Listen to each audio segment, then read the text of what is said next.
அல்லாஹ் ரப்புல் ஆலமீன் ஜக்கரியா அலைஹிஸ்ஸலாம் உடைய பிரார்த்தனையை அல்லாஹ் ரப்புல் ஆலமீன் செவிமடுத்தான். அல்லாஹ்வுடைய பதில் என்ன? இப்படி ஒரு வயதான ஒரு நபி, நரம்பெல்லாம் தளர்ந்து விட்டது, தலைமுடி எல்லாம் நரைத்து விட்டது, குழந்தை பெற்றெடுக்கக்கூடிய பாக்கியம் இல்லை அவர்களுடைய மனைவிக்கு. இருந்தாலும் என்னை அழைக்கிறார். எதை நினைவுபடுத்துகிறார்? ரப்பே, என்னுடைய பிரார்த்தனையை ஒருபோதும் இதற்கு முன்னால் நீ நிராகரித்ததை நான் பார்த்ததில்லையா அல்லாஹ். என் இறைவன் நீ, எனக்கு இதுவெல்லாம் இல்லை. ஃபஹப்லி மின் லதுன்க வலியா, எனக்கு ஒரு குழந்தையை, எனக்கு ஒரு வாரிசை கொடு யா அல்லாஹ். இந்த பிரார்த்தனை எமக்கு எதை பாடமாக தெரிகிறது?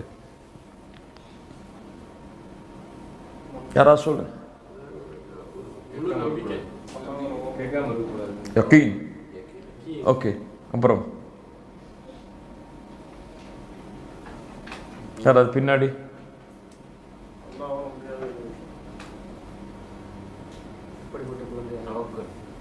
அதான் யகீன், தவக்குல்.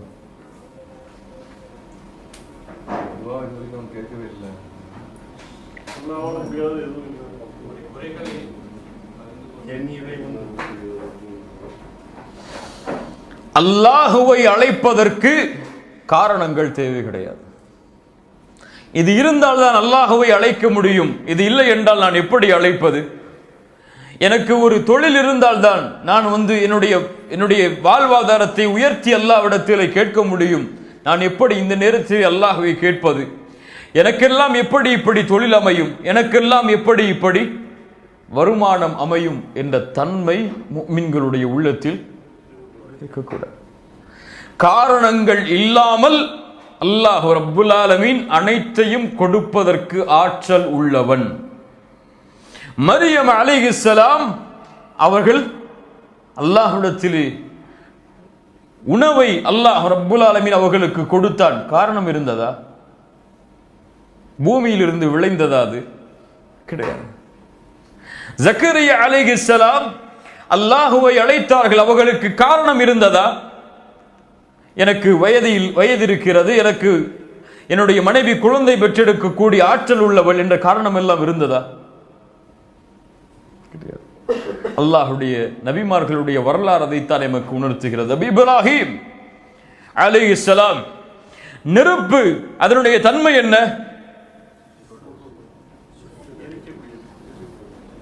தன்மை என்ன? எதை போட்டாலும் சுட்டரிக்கும். இப்ராஹிமுக்கு தெரியும் இந்த நெருப்பு சுட்டரிக்கும் என்று. ஆனால் வீசப்படும் பொழுது எதை நம்பிக்கை வைத்தார்? ஹஸ்புனல்லாஹு வ நிஅமல் வக்கீல். இதனுடைய தன்மை இதுதான். ஆனால் இந்த தன்மையை கொடுத்த என் ரப்பிடத்திலே பொறுப்பை சாற்றுகிறேன். அவன் எப்படி நாடுகிறானோ செய்து கொள்ளட்டும். யா நாரு கூனி பர்தன் வ ஸலாமன் அலா இப்ராஹிம். அல்லாஹ் இப்ராஹிமுடைய அந்த நம்பிக்கையால் இயற்கையின் அமைப்பை அல்லாஹ் மாற்றினான். பலர் இந்த நம்பிக்கையில் மோசடி செய்கிறார்கள். ஏதோ ஒரு வருஷம் கேட்டோம், 2 வருஷம் கேட்டோம், அதுக்கு மேல போச்சா? இவ்வளவோ கேட்டுட்டாங்க அல்லாட்ட, என் பிரார்த்தனை எல்லாம் அல்லாஹ் செவிமடுக்கிற மாதிரி தெரியல, அவ்வளவுதான், இனிமே கேட்டு என்ன பிரயோஜனம் சொல்லி அல்லாஹுடைய நம்பிக்கையை இழந்து விடுகிறார்கள். குறிப்பாக இந்த குழந்தை விஷயத்தில் எவ்வளவோ முறை முயற்சி செய்தேன், எவ்வளவோ மருத்துவர்களை அணுகினேன், எத்தனையோ முறை அல்லாஹ்விற்கு சுஜூது செய்தேன், எனக்கெல்லாம் எப்படி குழந்தை பிறக்கும் இதற்கு மேல் என்று நம்பிக்கை இழந்து விடுகிறார்கள். நபி ஜக்கரியாவுடைய நிலைமை என்ன? சுப்ஹானல்லாஹ், அவருடைய எலும்புகள் தேய்ந்து தளர்ந்து விட்டார்.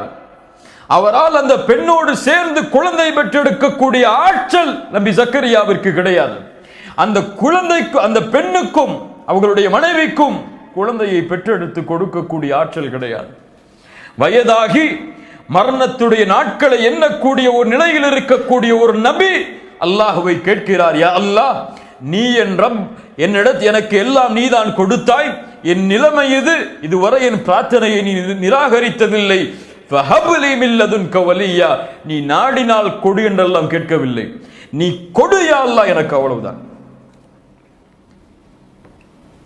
அல்லாஹ்வுடைய தூதர் ஸல்லல்லாஹு அலைஹி வஸல்லம் அவர்கள் அதைத்தான் சொன்னார்கள், உதுல்லாஹ வ அன்தும் மூகினூன பில் இஜாபா. நீங்கள் அல்லாஹ்வை அழையுங்கள், உங்களுடைய பிரார்த்தனை அங்கீகரிக்கப்படும், அல்லாஹ் அங்கீகரிப்பான் என்ற உறுதியோடு. அல்லாஹ் ரப்புல் ஆலமீன் ஒருபோதும் மின் கல்பின் காஃபிலின், மறைவாக உறுதி இல்லாத அல்லது உள்ளத்திற்கும் அவர் சொல்லக்கூடிய பிரார்த்தனைக்கும் தொடர்பில்லாத பிரார்த்தனைகளை அல்லாஹ் ரப்புல் ஆலமீன் ஏற்றுக்கொள்வதில்லை. அல்லாஹ் ஏற்றுக்கொள்வதில்லை. உன் கல்பு எதை சொல்லுகிறதோ அதை உன் நாவு மொழிந்தால் அல்லாஹ் அங்கீகரிப்பான். அதில் உறுதி இருந்தால் என் ரப்பு நீதான், நீதான் கொடுக்க முடியும், எனக்கு காரணம் எல்லாம் தெரியாது, முயற்சி செய்கிறேன், கொடுத்தாக வேண்டிய கட்டாயம் என் ரப்பாகிய உன்னிடத்தில் தான் இருக்கிறது, நீதான் கொடுக்க முடியும். அல்லாஹ்வை உறுதிப்படுத்துங்கள், யா அல்லாஹ் நீ கொடு கொடு கொடு, நீ கொடுக்க முடியாது, நீ நாடினால் கொடு, நீ நாடவில்லை என்றால் கொடுக்காதே என்ற வார்த்தை எல்லாம் பிரார்த்தனையில் வரக்கூடாது என்பதைத்தான் ஜக்கரியா அலைஹிஸ்ஸலாம் அவர்களுடைய இந்த துஆ எமக்கு கற்றுத் தருகிறது. அல்லாஹ் ரப்புல் ஆலமீன் இந்த வசனங்களில் பாடம் பெறக்கூடிய மக்களாக அல்லாஹ் எம்மை ஆக்குவானாக.